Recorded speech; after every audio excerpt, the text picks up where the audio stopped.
Yo, what's cracking on YouTube? It's me, Busy B. What's happening? Guess what? We have been super busy. I mean, off and on with this project bike, and I got another project I kind of started on a little bit. I had a little bit of help from the old cuz. He did a favor for me, but we'll get in that here shortly. But here's the coolest thing. I got a little update on the old bike. We have a 79 Gs750 that we've been working on for the past year. It's been kind of on and off. But today I got a little bit done. You know, I finally, here it is, guys. Check it out, right? I finally today have her on the floor. Check it out. All right. Now today what I did was I got the handlebars on today as a start. I finally got the front forks all tightened up, as you can see. Put the bolts in, put the bolts here, tighten this up. You know, I got all this all tightened up right here. I have the bolts here all in and tightened up. I actually figured out what was wrong with the front wheel. I didn't have the speedometer on there. Would you believe that? I couldn't figure out what it was. I actually looked in my book. I got a book off of Amazon a while back, and it has helped me out tremendously. And I'll show you the book here in a minute. And then today, I started on the clutch assembly. As you can see, here is the clutch assembly. I have the clutch in there and everything for the cable and all that. I'm having trouble getting the cable on the bike. So, that right there has been a little bit of a hard thing. And then, I am missing the piece to the chain. I had it somewhere sitting next to the chain, and I have no clue where it went. But it'll turn up. It always does. And then here's the rest of the pieces I need to put on the bike itself underneath the book. But this is the book I've got. Bought it off eBay for $25-30. It is this book here, Climber Manuals, and it's for Suzuki. It's for the years 77 to 82. It's a troubleshooting and repair book. It has been a great and wonderful book. I've used it quite a bit here lately. It helped me figure out the rear end, how it all goes back together, because I couldn't quite remember how it all went. So we got all that squared away. I've still got to get some cotter keys and stuff like that for the bike, because I don't have them, because they were so old they broke when I took them off the bike. I got to do the front wheel as well. Currently, all we have to do is over here on the other side. I've got to put the brake caliper on, along with the brake caliper arm for the swing arm and all that. Got to put that all on, and of course, I left it on the main kickstand so that I don't have the back wheel pushing on anything for the back wheel. And then mount all that on there, and then I got to put a few little pieces, like right here. This is for the cables, you know, for going back to the brake caliper and all that. I've still got to put the fender, which is laying over there on the floor as we speak. That's got to go back right here. Got to put the battery box still on. I've still got to put the air breather and all that in there. Put the wires for the spark plugs all on, and also the wiring for the handlebars. And then I got to put the coils on, of course, for the spark plugs, and then put the speedometer itself on here with the tachometer and all that. That is currently up here in this area. I mean, I got pieces here and there. I got pieces here, pieces there, pieces on there. But we are slowly getting together. This actually goes on top of the starter. That piece right there, this little piece right here, you know. But we're getting the bike together, dude. This is awesome. So here's the other thing we've been doing here lately at the Busy Bee Garage, I guess you would say.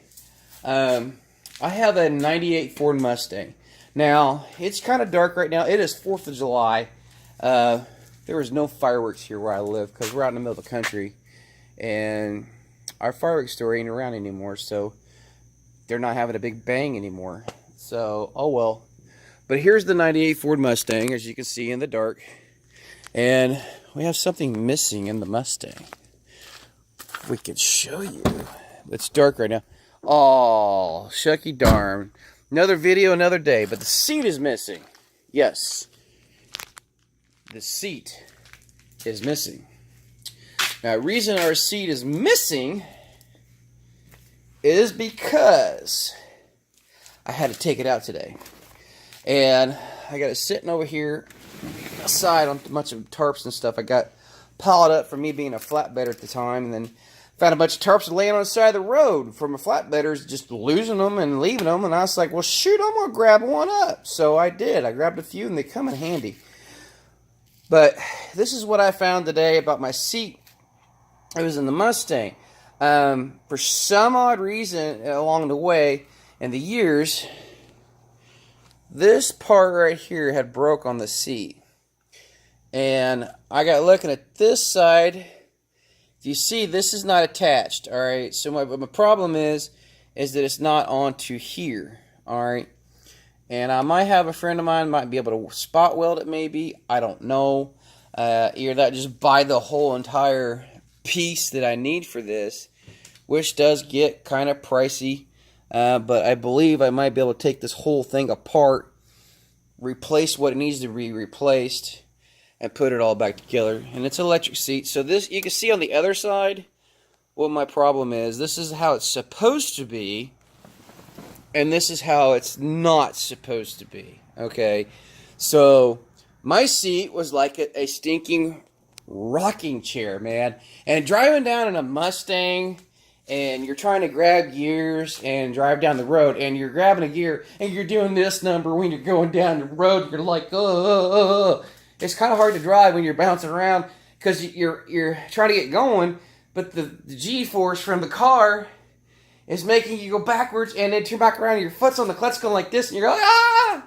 So it's like, ah! So you have to really kind of hold the steering wheel as you're driving and slowly let out the clutch so you don't bounce around. That's no fun. Then when you go to try to do a little burnout or something, it's just like, it just throws you in the back seat. You're like, man, what the hell was that about?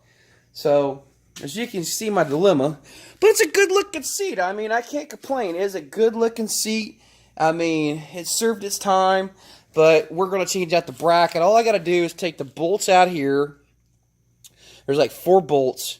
Take the 4 bolts out, find another bracket, put it all back together. Of course, I'm going to keep the guts out of this seat. They are still fairly new. I mean, the car only has 115,000 miles, and it's a 98, man. Most of its life is set in a garage, and has only driven during the nicer months of the years throughout its life. So it's set quite a bit, but I think a really big guy drove that car, maybe. Who knows? But, you know, it does need a little more TLC. I did get all the plastic dip off the front of the car, believe it or not. And I did do a video on that a while back. I believe I still got to post it if I still got it. But what I used was, and you got to be careful when you do this, brake parts cleaner or brake cleaner. As you can see, I got several cans laying on the floor over there. Yeah. Been using a lot on the old motorcycle. That's a lot of parts cleaner. But it did the trick. It actually ate the plastic dip. What you've got to do is spray it on your rag first, and then wipe it and just buff it as you go, and use a towel of some sort to rub it in and get it off, and it wipes right off with like the really thin plastic dip. Most plastic dip you can peel it off real easily, and the little bits you can't get, it'll wipe right off with brake cleaner. I learned that from a few videos on YouTube. Thanks guys for the help on the tips on that whole ordeal that I've trying to figure out for weeks, and I actually YouTubed it and I found it, and I watched quite a few videos. I can't really point them out who they was, but props to you guys for putting that on there. And be careful when you're doing it around plastic itself, like the headlights and stuff, because you can have a chance to where it'll eat the plastic on your lenses on your headlights. So be very careful around clear plastic or any kind of plastic, because it will eat plastic. That's what it's for. It cleans real good, so be careful. But anyway, as I said, you know, the bike is looking good. I'm excited. I'm stoked. I've been trying to get this old girl done forever and ever, and I'm happy, man. I mean, she should be together probably here in the next 3 weeks. And when she's together, we're going to have fun. And then probably in the next month or so, I'll show you my biggest ride I got. I got a really big truck. And we'll have to do a little bit of videos on that too here and there. But I'm just an American guy that loves big rigs, motorcycles, fast cars. I mean, that's what I'm about, y'all. And, you know, I mean, that's what we're doing right now, guys. So, just remember, old Busy Bee here. Hit the like and subscribe button for more videos. We appreciate your time. Be safe out there, my friends. God bless. And have a happy 4th of July, all right? Peace. I'm going out here later. And God bless America and the 4th of July. Woo!